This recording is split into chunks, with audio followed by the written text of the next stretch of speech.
খুব সহজেই বানিয়ে নিন চিংড়ি মাছের টিকা। চিংড়ি মাছের টিকা বানানোর জন্য পেঁয়াজ কুচির ভিতরে চিংড়ি মাছ বাটা, ময়দা, পরিমাণ মতো নুন, কর্নফ্লাওয়ার, গরম মশলা গুঁড়ো, হলুদের গুঁড়ো, মরিচের গুঁড়ো ও সামান্য তেল দিয়ে সবগুলো মিশ্রণকে ভালোভাবে মেখে নেব।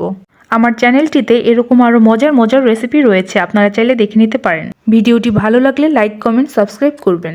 এবার মিশ্রণ থেকে পরিমাণ মতো ডো নিয়ে টিকা শেপ দিয়ে নেব। ডোটিকে প্রথমে এভাবে গোল করে তারপরে মাঝখানে চাপ দিয়ে টিকা শেপ করে নেবেন। এভাবে আমি সেম প্রসেসে সবগুলো টিকা বানিয়ে নিয়েছি। এবার টিকাগুলোকে ভাজার জন্য কড়াইয়ে পরিমাণ মতো তেল দিয়ে টিকাগুলোকে দিয়ে দেব। তেলটি গরম করে টিকাগুলো দিবেন না, এতে বাইরে থেকে পুড়ে যাবে এবং ভিতরে কাঁচা থাকবে। আমি এপাশ ওপাশ করে সবগুলো টিকা ভেজে নিচ্ছি। টিকাগুলো ভাজার সময় চুলোর আঁচটি মিডিয়াম করে রাখবেন। আমার সবগুলো টিকা ভাজা শেষ। এখন এগুলোকে নামিয়ে আপনাদেরকে একটি ভেঙে দেখাচ্ছি। দেখুন আমার চিংড়ি মাছের টিকাটি ভেতরে কতটা পারফেক্ট হয়েছে, একদমই কাঁচা নেই। আপনারা এই চিংড়ি মাছের টিকাটি বাড়িতে অবশ্যই ট্রাই করবেন।